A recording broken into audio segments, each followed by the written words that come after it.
Domingo passado nós estivemos falando sobre a base para a obediência e nós estamos fazendo uma série de pregações e estudos de quinta e de escola dominical, todas elas relacionadas em sentido temático. E domingo passado nós estivemos falando sobre a base para a obediência. Ela está relacionada com Efésios capítulo 2, versículo 8 e 9, porque pela graça sois salvos, mediante a fé, e isso não vem de vós, é dom de Deus, não de obras para que ninguém se glorie, porque somos feitos para as boas obras, é o que diz Efésios 2, 8 e 9, fomos salvos para isso. Então é a justiça para a qual fomos salvos, nós podemos dizer assim. E eu falei três coisas importantes, ou três elementos importantes nesse processo de viver essa experiência de servidão a Deus, de obediência por amor a Deus. Eu falei a respeito da operação do Espírito Santo no homem interior, que é aquilo que realmente produz as transformações necessárias. É um fluxo que vem do interior do indivíduo por causa da presença do Senhor dentro dele, que produz as mudanças necessárias, é aquilo que move, é o motor que move essa nova vida, essa nova existência para a qual fomos chamados. Em segundo lugar, nós falamos como elemento o conhecimento de Cristo, que é, vamos dizer assim, a revelação do próprio Senhor, aquilo que foi a manifestação clara de Deus por meio do seu Filho para a salvação de todo homem. E segundo um estudo um pouco mais atrás, alguns meses atrás, é aquele do qual permitiu ou tornou possível a concessão do Espírito que nós falamos anteriormente. E nós aprendemos naquela época, naquele período, na escola dominical, que quando Deus diz para Abraão, em ti serão benditas todas as famílias da terra, a bênção se referia a Cristo e ao Espírito que ele concederia a todos que nele crescem. E em terceiro lugar, domingo passado nós falamos que também é necessário a ordenação do mundo interior para que haja uma correspondência de obediência para o exterior. Então não se pode pensar numa vida diante de Deus apenas em mudanças, em conformações exteriores, mas é preciso ter essa transformação operando, essa mudança operando a partir do interior, que é a realidade primeira do indivíduo, que é aquela que é vista por Deus e é primeiramente contada antes que o exterior seja levado em conta. Isso é tão importante que Jesus compara a discrepância entre a demonstração exterior e a realidade do mundo interior, fazendo referência aos fariseus, que por fora eram como belos sepulcros, caiados, pintados, cosmeticamente preparados, para não causarem nenhum choque, serem agradáveis, brancos, aparentemente belos e limpos, mas por dentro cheio de imundícias, um apodrecimento interno. Então Jesus fala sobre essa necessidade de conformação, de ordenação do mundo interior para com o exterior. Porém, isso só é possível, como nós falamos, se os dois primeiros pontos forem também uma realidade. Primeiro, que o Espírito esteja operando dentro do indivíduo e que esse indivíduo esteja tendo progressivamente uma experiência de conhecimento de Cristo Jesus. E hoje nós estaremos dando continuidade nessa extensão do ensino, falando sobre o caminho estreito, que é a proposta dada por Jesus para aqueles que creem. Ou o caminho do discipulado, poderíamos usar essa expressão também, seria adequada, mas o caminho estreito se refere às escolhas restritas e o caminho bastante afunilado que vai dar em direção ao reino de Deus e aquele que é a representação de todo o reino e de toda a justiça divina. Amém? Então vamos, em primeiro lugar, abrir nossas Bíblias no livro de Mateus, capítulo 4, versículo 23 até o 5:12. Percorria Jesus toda a Galileia, ensinando nas sinagogas, pregando o evangelho do reino e curando toda sorte de doenças e enfermidades entre o povo. E a sua fama correu por toda a Síria.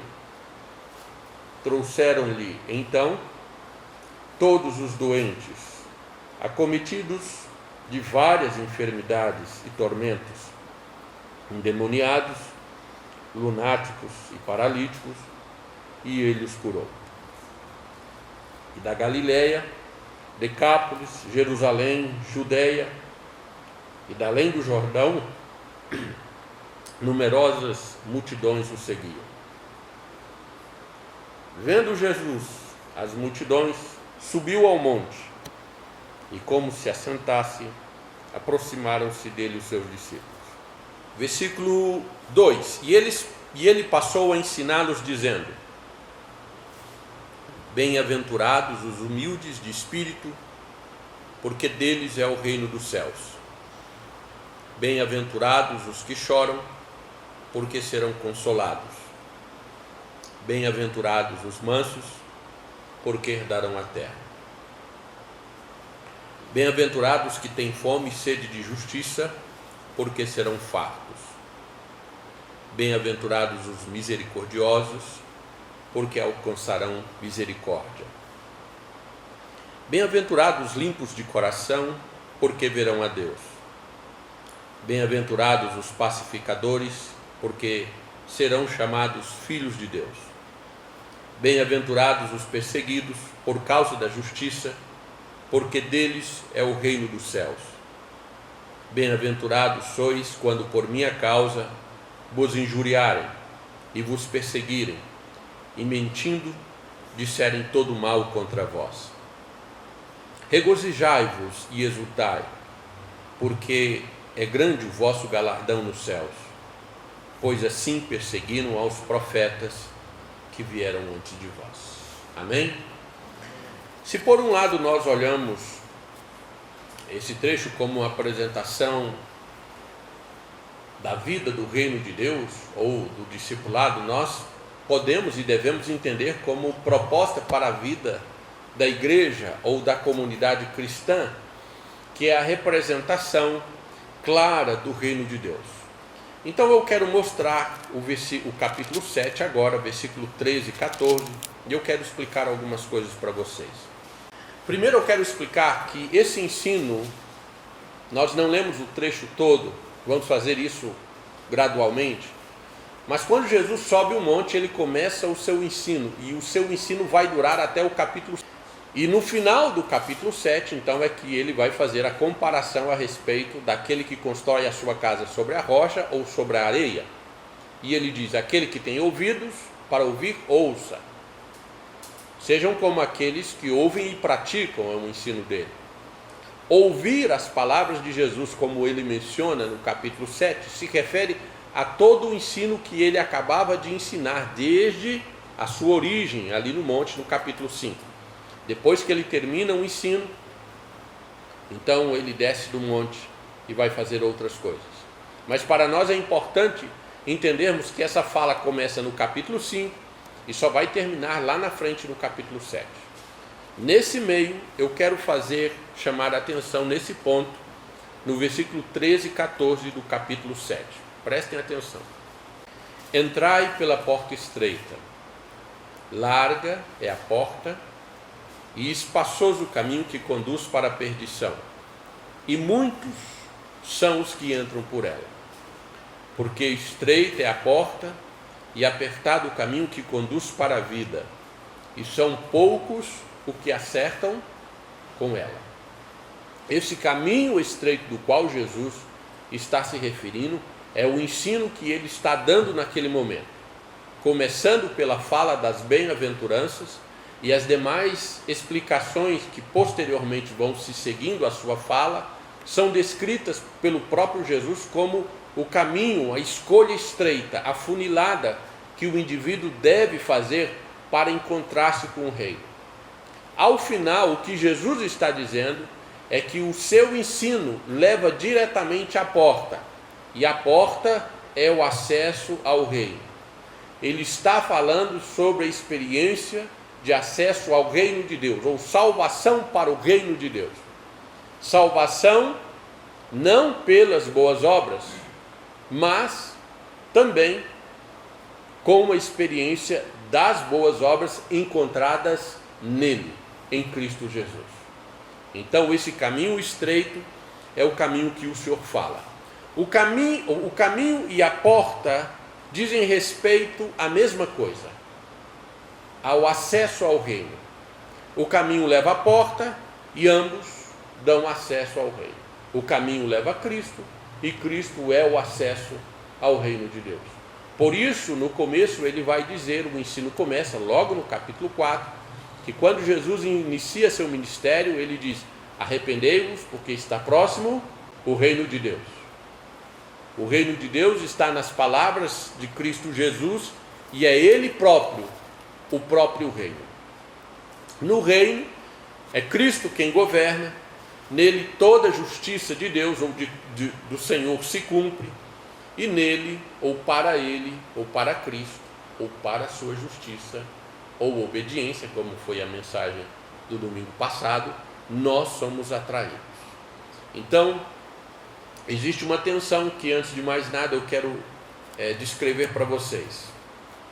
Em Cristo, toda a justiça da qual somos transgressores se cumpre, e nós somos atraídos àquilo que Ele realizou e aplicou a nós, ou atribuiu a nós, sendo cumprido por Ele. Eu quero mostrar para vocês o capítulo 5. Vocês vão caminhar comigo para lá e para cá. Capítulo 5, versículo 17 ao 20. Vamos entendendo essa tensão. Não penseis que vim revogar a lei ou os profetas. Não vim para revogar, vim para cumprir. Porque em verdade vos digo, até que o céu e a terra passem, nenhum i ou um tio jamais passará da lei, até que tudo se cumpra. Aquele, pois, que violar um destes mandamentos, posto que dos menores, e assim ensinar aos homens, será considerado mínimo no reino dos céus. Aquele, porém, que os observar e ensinar, esse será considerado grande no reino dos céus. Porque vos digo que se a vossa justiça não exceder em muito a dos escribas e fariseus, jamais entrareis no reino dos céus. Em primeiro lugar, Jesus disse: eu não vim negar a justiça, eu vim para ser o cumprimento, a realização dela. Então ele afirma ser o cumprimento de toda a lei. Isso para nós é importante porque a Bíblia afirma que toda justiça está em Cristo. Nós não somos salvos pela nossa própria justiça, mas somos salvos pela justiça de Deus em Cristo. Então, novamente, Efésios capítulo 2, versículo 8 vai dizer: porquanto, ou porque pela graça sois salvos, mediante a fé. E isso não vem de vós, é dom de Deus, não de obras, para que ninguém se glorie. O que isso quer dizer? Isso quer dizer que a justiça da qual nós nos beneficiamos, ela não se originou em nós. Ela não é uma dívida do qual nós cobramos. Nós não podemos dizer ao Senhor que, olha, Senhor, eu vivi uma vida de justiça, por isso mereço ser salvo ou entrar no seu reino.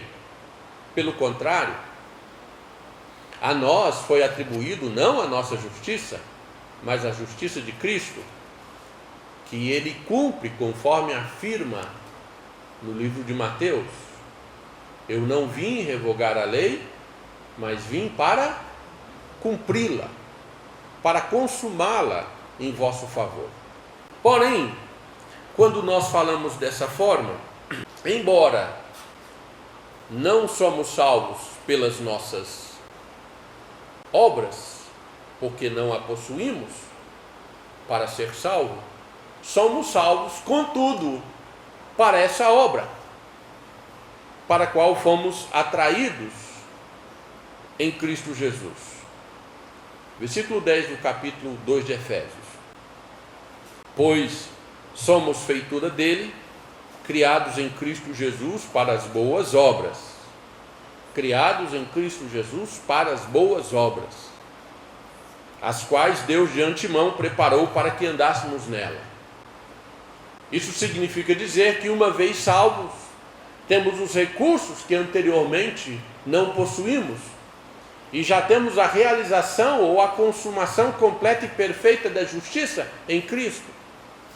E podemos andar em novidade e leveza de vida diante do Senhor, tendo a obediência partindo não exteriormente, mas a partir do fluxo interior do Espírito Santo. É isso que diz Jesus: quem crer em mim, do seu interior, fluirão rios de água viva. As Escrituras ensinam que Jesus falava sobre o Espírito Santo fluindo como um fluxo do interior do indivíduo. Essa vida que brota do interior, ela se manifesta por meio de disposições de obediência, de demonstrações de obediência ao Senhor. Por meio do Espírito se cumpre a norma da lei, onde, como diz o Senhor pelo Espírito, a norma da lei é escrita em nossos corações. A realizamos não para sermos salvos, mas agora porque em Cristo fomos salvos. Continuando, se você ler Tiago, capítulo 2, versículo 14 a 26, você vai ver também esse entendimento, onde essa aparente tensão entre fé e justiça é apresentada por Tiago. Então ele diz que a fé sem obras é morta.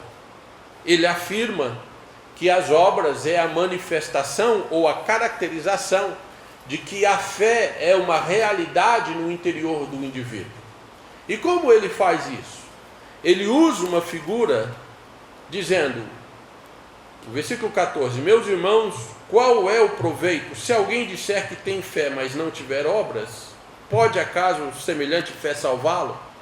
Se um irmão ou irmã estiverem carecidos de roupa e necessitados do alimento cotidiano, e qualquer dentre vós lhe disser: ide em paz, aquecei-vos e fartai-vos, sem contudo lhe dar o necessário para o corpo, qual é o proveito disso? Que tipo de obra ele está falando? Ele está dizendo que é preciso haver uma coerência, uma ordenação entre a confissão interior, entre aquilo que se afirma como fé e a demonstração exterior. Ora, se dizendo servir ao Senhor, amar ao Senhor, e tendo consciência da realidade daqueles meus irmãos, eu ignorar essa necessidade, não estará em conflito a minha confissão e a minha obediência exterior? Eu não deveria demonstrar a minha confissão de amor ao Senhor por meio do amor ao próximo? Não deveria configurar os meus louvores, a minha confissão de fé e confiança no Senhor, na minha demonstração de cuidado com aquele que me cerca? Por isso, João, entendendo o sentido desse ensino, vai dizer: ninguém pode dizer que ama o Senhor e odiar o seu irmão. Vamos colocar e ignorar o seu irmão também. Nisso se cumpre a palavra do reino, em que Jesus diz: amarás o Senhor acima de todas as coisas e o próximo como a si mesmo. Então, o que isso significa para nós? Significa que as bem-aventuranças apresentam essa justiça e a descrição que caracteriza o reino. É disso que nós estamos falando e que nos domingos que se seguirão continuaremos a dizer. Hoje nós vamos abordar sobre a bem-aventurança descrita por Jesus como humildade de espírito. Bem-aventurados os humildes de espírito, porque deles é o reino dos céus, diz Jesus ali no monte. Isso no versículo 3 do capítulo 5 de Mateus. Em primeiro lugar, antes, a gente precisa entender qual é essa primeira frase. Jesus está dizendo que os humildes são aqueles que, desprovidos de autossuficiência ou de algum senso de justiça própria, estão dispostos a vir a Ele à semelhança daqueles que se achegam ao pé do monte para ouvir o seu ensino. Então, vamos ver sobre a humildade do espírito no restante dos textos. Humildes de espírito são aqueles que estão conscientes ou estão sofrendo devido à enfermidade da sua alma e por isso estão à procura de Cristo. Se você ler o capítulo 4, vai dizer que todas as pessoas, capítulo 4, versículo 23, diz que as numerosas multidões, versículo 25, o procuravam porque ele as socorria nas suas necessidades. Todas as pessoas que afluíam a Jesus na forma de uma multidão e que estavam diante dele ao pé da montanha, essas eram pessoas que o procuravam porque não possuíam nenhum recurso ou estavam desacreditadas de ter suficiência e por isso precisavam de um Salvador. Marcos capítulo 2, versículo 15 a 17, Jesus explicando a respeito daqueles que o procuravam, diz o seguinte, versículo 15 a 17, capítulo 2 de Marcos. Achando-se Jesus à mesa na casa de Levi, estavam juntamente com ele e com os seus discípulos muitos publicanos e pecadores, porque estes eram em grande número e também o seguiam. Os escribas dos fariseus, vendo-o comer em companhia dos pecadores e publicanos, perguntavam aos discípulos dele: por que come e bebe ele com os publicanos e pecadores? Tendo Jesus ouvido isto, respondeu-lhe: os sãos não precisam de médico, e sim os doentes. Não vim chamar justos, e sim pecadores. Aquele que é humilde de espírito está consciente da sua necessidade e, ao buscar a Cristo Jesus, encontra o reino de Deus. E encontram aquele que pode suprir a sua alma. Esses que estão enfermos no corpo e amargurados de alma, recebem em Cristo o socorro das suas necessidades.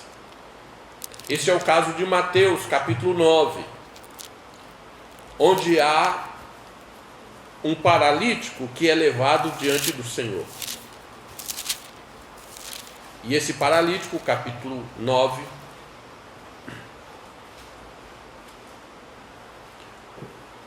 versículo 2, Jesus o socorre em sua necessidade. E eis que trouxeram um paralítico deitado num leito.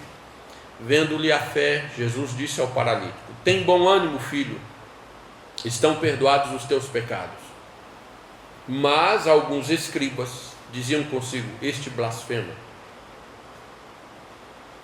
Jesus, porém, conhecendo-lhe os pensamentos, dizem: por que cogitais o mal no vosso coração? Pois qual é mais fácil dizer: estão perdoados os teus pecados, ou dizer: levanta-te e anda? E aqui há o conflito para aqueles que, tendo um senso de suficiência, não invocam ao Senhor e não buscam nele recurso. Vamos ver mais um outro trecho onde Jesus fala sobre a ausência de humildade e como isso pode impedir que um homem experimente o reino e se negue a trilhar a via estreita e assim sendo deixar de encontrar-se com a porta e deixando de encontrar a porta que é Cristo, ter negado para si mesmo a possibilidade de experimentar o reino de Deus. Mateus capítulo 13. Jesus fala sobre a parábola do semeador. E nessa parábola, ele vai descrever um homem que lança sua semente, e essa semente cai numa diversidade de solos. E a semente não nasce da mesma forma para todos. Em alguns casos, a semente se perde. Então Jesus vai explicar porque os discípulos estão confusos e questionam a Jesus a respeito da sua disposição de falar em parábolas. Então observem comigo, a partir do versículo 10. Então se aproximaram os discípulos e lhe perguntaram: por que lhes fala por parábolas? Ao que respondeu: porque a vós outros é dado conhecer os mistérios do reino dos céus, mas àqueles não lhes é isso concedido. Porque ao que tem se lhe dará e terá em abundância, mas ao que não tem, até o que tem lhe será tirado.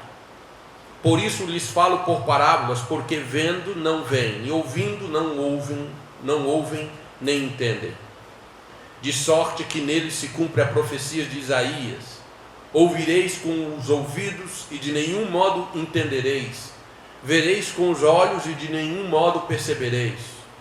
Porque o coração deste povo está endurecido, de mau grado ouviram com os ouvidos e fecharam os olhos, para não suceder que vejam com os olhos, ouçam com os ouvidos, entendam com o coração, se convertam e sejam por mim curados. Versículo 16: bem-aventurados porque os vossos olhos, porém os vossos olhos porque veem, e os vossos ouvidos porque ouvem. Jesus está falando que a soberba mantém alguns homens afastados de qualquer benefício que poderiam experimentar dele. Então ele afirma: esses homens são incapazes de encontrar a salvação e o reino de Deus porque se negam a vir a mim. A indisposição de ouvir impossibilita que eles experimentem algum benefício da parte de Cristo.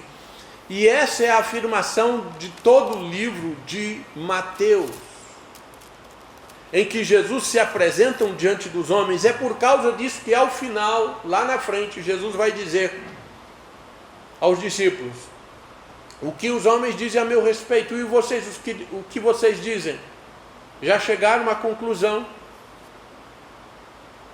E o reino se torna acessível a partir do momento em que Pedro, iluminado pelo Espírito de Jesus, afirma: tu és o Cristo, o Filho do Deus vivo. Ali as portas do reino se abrem. O caminho estreito dá exatamente ao acesso ao reino por meio de Cristo. É o conhecimento de Cristo que nós falamos, que é a base para a operação da obediência no indivíduo. E é por meio dele que qualquer um pode experimentar a graça que Deus concede ao homem.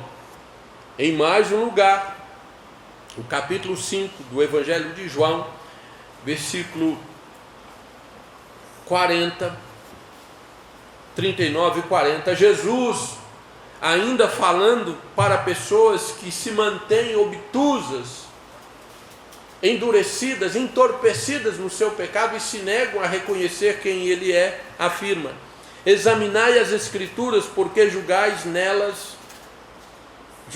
ter nelas a vida eterna, e são elas mesmas que testificam de mim. Contudo, afirma Jesus, não quereis vir a mim para terdes vida. Jesus está afirmando que esses indivíduos eram soberbos, a soberba da vida os envolveu. e estavam entorpecidos em seu coração, mergulhados na sua soberba e arrogância, estavam inconscientes da sua necessidade. E sim, assim estivesse, estavam resistindo à evidência clara de quem era Jesus e do quanto necessitavam fazer a escolha adequada e trilhar aquilo que Jesus lhes propunha como experiência de vida, de obediência. Assim, quando Jesus diz: bem-aventurados os humildes de espírito, porque deles é o reino dos céus, ele está dizendo: bem-aventurados aqueles que, tendo consciência da sua necessidade, estão dispostos a vir aos meus pés a receber o ensino da vida. Por isso mesmo antes das bem-aventuranças ensinadas por Jesus, o primeiro mandamento já ensinado e que Jesus pregava é: vinde a mim. No capítulo anterior, capítulo 4, arrependei-vos. Vinde após mim, é o ensino de Jesus. O humilde de espírito está disposto a atender prontamente à solicitação de Jesus e caminhar em direção à proposta de vida que ele faz. E esse é o caminho estreito. Por isso, ao final das bem-aventuranças, ele vai dizer: bem-aventurados sois quando por minha causa e mentindo contra vós disserem todas as coisas para prejudicarem vocês. Porque se disporam a alinhar-se comigo em direção à experiência do reino do Senhor. Esse é o caminho estreito. E ele diz: bem-aventurado aquele que ouve, no capítulo 7, e a pratica. É semelhante ao homem que constrói a sua casa sobre a rocha. Então o reino de Deus está em Cristo. Em Cristo o reino chega a nós. Na realidade, Cristo é o próprio reino de Deus. Toda justiça se completa, se materializa ou se realiza nele. Ele diz: eu vim cumprir toda a justiça, eu não vim negar a lei, vim cumpri-la. E assim, irmãos, nós nos dispomos, pelo ensino do Senhor, a obedecer a sua vontade. Meus irmãos,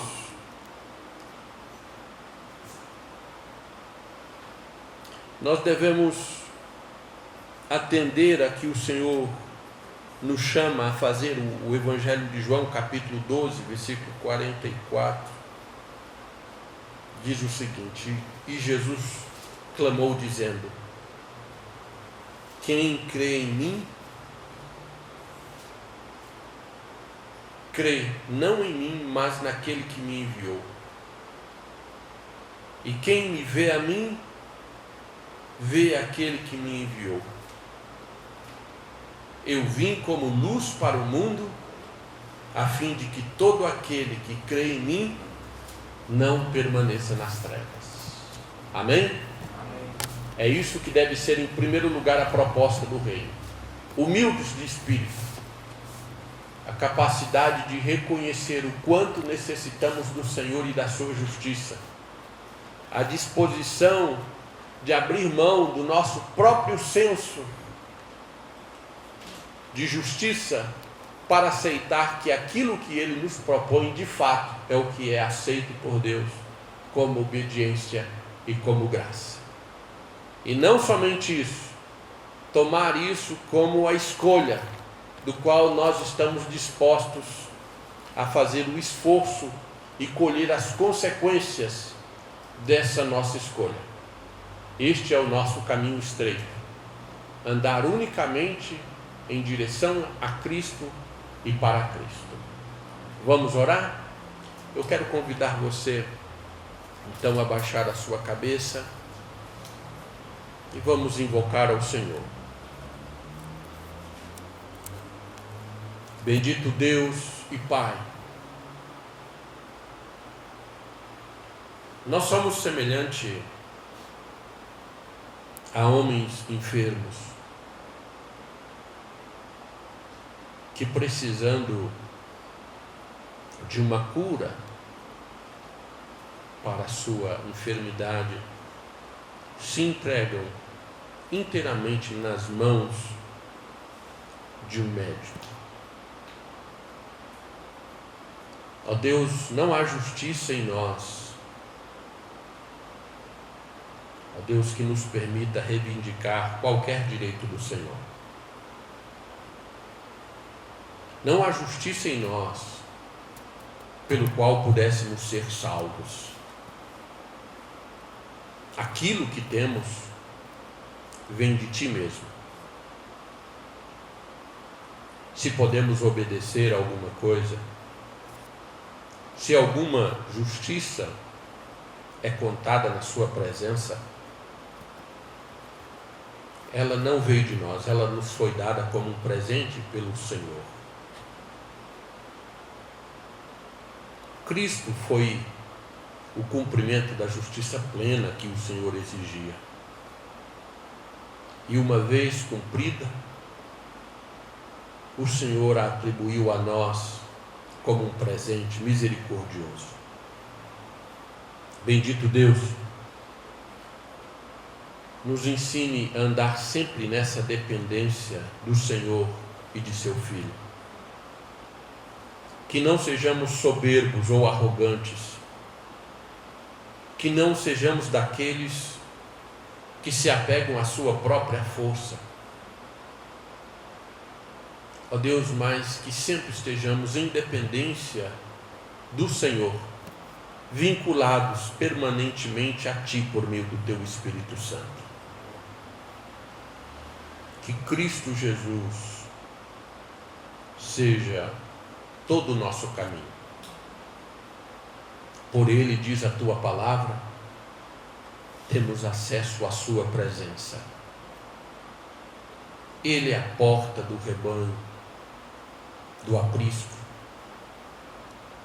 Ele é a porta do acesso ao reino. Ele é o acesso ao Senhor que o Senhor nos concedeu. Por isso lhe bendizemos, glorificamos e para sempre vamos celebrar a Tua glória e misericórdia. Louvamos ao Senhor pelo dia de hoje, por essa oportunidade de estarmos todos juntos na Sua presença. No nome santo de Jesus. Amém.